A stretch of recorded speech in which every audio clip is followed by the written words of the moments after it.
Hi friends, இன்னைக்கு நம்ம பார்க்க போறது எள்ளு இட்லி பொடி ரெசிபி. அதுக்காக இந்த கப்ல தான் எல்லா மெஷர்மெண்ட் எடுக்க போறேன். 1 by 1 நம்ம மெஷர்மெண்ட் எடுத்து இந்த கடாயில சேர்த்து நம்ம வறுத்து எடுத்துக்க போறோம். இப்போ 1 கப் அளவுக்கு நான் கடலை பருப்பு எடுத்துருக்கேங்க.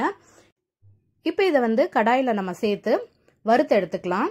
ரொம்ப கருக விட்டுறக்கூடாதுங்க. வறுக்கும் போது லைட் பை லைட்டா கலர் மாறி வரணும். உடனே ஹை ஃப்ளேம்ல வச்சிட்டிங்கன்னா உடனே ஃபுல்லா கருக ஆரம்பிச்சிடும். ஸோ மீடியம் டு லோ ஃப்ளேம்ல அந்த ரேஞ்சுக்கு வச்சுக்கோங்க. வச்சுட்டு லைட்டா வந்து இந்த மாதிரி வதக்கி விடுங்க. இப்போ அங்கங்க லைட்டா ப்ரௌன் கலர்ல மாறி இருக்கு. இன்னும் கொஞ்சம் வதங்கணும். நல்லா வதங்கி எடுத்துக்கலாம். மோஸ்ட்லி நிறைய இடத்துல வந்து அந்த ப்ரௌன் கலர் இந்த அளவுக்கு வந்தோடனே நம்ம அடுப்பை ஆஃப் பண்ணிட்டு இதை பிளேட்ல மாத்திக்கலாம். இப்போ நான் மெஷர் பண்ண அதே கப்ல வந்து உளுந்து எடுத்துக்கிறேன். இன்னைக்கு வந்து நம்ம உருட்டு உளுந்து எடுக்காம வெள்ளை உளுந்து இருக்கும் இல்லையா, அதை எடுக்காம பொட்டு உளுந்து தோலோட சேர்த்துக்க போறேங்க.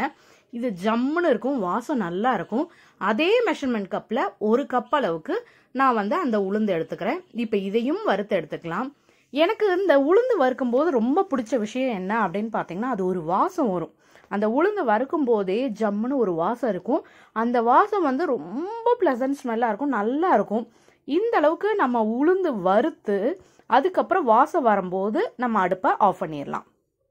இப்போ இதையும் நான் பிளேட்டில் ட்ரான்ஸ்ஃபர் பண்ணிட்டு வந்துட்டேன். இப்போ அடுத்து வந்து நம்ம எள்ளு சேர்த்துக்க போகிறோம். நான் வெள்ளை எள்ளு சேர்த்து இந்த இட்லி பொடி அரைக்கிறேன். ஸோ அதே மெஷர்மெண்ட் கப்பில் 1/2 கப் அளவுக்கு எள்ளு சேர்த்திக்கிறேன். எள்ளு சேர்த்துட்டு லைட்டாக இது பொரிஞ்சு லைட்டாக கலர் மாறினோடனே நம்ம பிளேட்டுக்கு இதையும் ட்ரான்ஸ்ஃபர் பண்ணிக்கலாங்க. அடுத்து நான் வரமிளகா எடுத்திருக்கேன். இதையும் ட்ரை ரோஸ்ட் தான் பண்ண போகிறோம். ஒரு 10 மிளகா அளவுக்கு எடுத்திருக்கேங்க. நான் 1 கப்புக்கு இந்த அளவுக்கு சேர்த்துக்கிறேன். உங்களுக்கு காரம் கூட்டி வேணும்னா இன்னும் கொஞ்சம் சேர்த்துக்கங்க. குறைச்சி வேணும்னா இதுலேருந்து 2 மிளகா எடுத்துட்டு கம்மியாக சேர்த்துக்கங்க. இப்போ நல்லா ட்ரை ரோஸ்ட் ஆகி இந்த அளவுக்கு லைட்டாக அங்கங்கே கருப்பு கலரில் மாறினோடனே பிளேட்டுக்கு ட்ரான்ஸ்ஃபர் பண்ணிடலாம். அடுத்து நம்ம அடுப்பு ஆஃப் பண்ணிட்டு கடாயில் சூடு இருக்கும். அந்த சூட்லேயே வந்து ஒரு 4 இனுக்கு வந்து கருவேப்பிலை வந்து உருவி போட்டிருக்கேங்க. இதையும் லைட்டாக வதக்கி எடுத்துக்கலாம். இது வதங்கி இந்த அளவுக்கு கலர் சேஞ்ச் ஆன பிறகு இப்போ நான் பிளேட்டுக்கு ட்ரான்ஸ்ஃபர் பண்ணிட்டு வந்துடுறேன். இப்போ இந்த ஸ்டேஜில் வந்து நான் கல்லுப்பு அடுப்பு ஆஃப் பண்ணதில் தான் கல்லுப்பு சேர்த்துக்கிறேன். 1 டேபிள் ஸ்பூன் சேர்த்துக்கிறேன். நிறைய எடுக்காமல் குவிசிலாக எடுக்காமல் மட்டத்துக்கு வந்து 1 டேபிள் ஸ்பூன் சேர்த்து அதையும் வதக்கி எடுத்துக்கலாம். இது வந்து லைட்டாக பொரிஞ்ச மாதிரி ஆயிரும். இப்போ இதையும் பிளேட்டுக்கு ட்ரான்ஸ்ஃபர் பண்ணிடுறேன். அடுத்து அதே கடாயிலே வந்து இந்த வந்து பெருங்காயத்தூள் 1-2 கட்டியாக இருக்கிற மாதிரி இருக்கும். பொடிச்சது தான், பட் 1-2 கட்டியாக இருக்கிற மாதிரி இருக்கும். அதையும் போட்டு ஒரு வதக்கலாம். இல்லை பெருங்காய கட்டி இருந்ததுனாலும் அதையும் லைட்டாக இதை அடுப்பு ஆஃப் பண்ணிகிட்டே நீங்கள் இது பண்ணிக்கலாம். அந்த சூட்லேயே வந்து லைட்டாக மெல்ட் ஆகிற மாதிரி ஆகும். இந்த ஸ்டேஜில் நம்ம பிளேட்டுக்கு ட்ரான்ஸ்ஃபர் பண்ணிடலாம். இப்போ எல்லாத்தையுமே பிளேட்டுக்கு ட்ரான்ஸ்ஃபர் பண்ணிக்கிட்டேன்.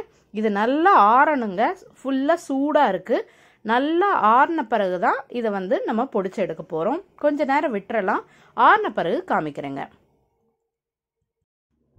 இப்போ அரை மணி நேரத்துக்கு மேலே ஆயிடுச்சு. இப்போ வந்து சூடு எதுவுமே இல்லைங்க, நல்லா ஆறிடுச்சு. ஸோ இந்த ஸ்டேஜில் என்ன பண்ணிக்க போகிறேன்னா, நான் மிக்சி ஜாரில் சேர்த்து இதை வந்து அரைக்க போகிறோம். பொடிச்சு எடுக்க போகிறோங்க. ஸோ மிக்சி ஜாரில் சேர்த்திக்கலாம். இப்போ எல்லாத்தையுமே நான் மிக்சி ஜாரில் சேர்த்திட்டேன். இதை பொடிச்சு எடுத்துகிட்டு வந்துடுறேன். இப்போ நம்ம பொடியை பொடிச்சு எடுத்துகிட்டு வந்தாச்சு. ஆக்சுவலாக வந்து இது ஃபைன் பவுடராக இருக்கக்கூடாது. இது வந்து கொஞ்சம் குருணையாக திப்பியாக இருக்கணுங்க. அப்போ தான் வந்து பொடியோட டேஸ்ட் வந்து ரொம்பவே நல்லாயிருக்கும்.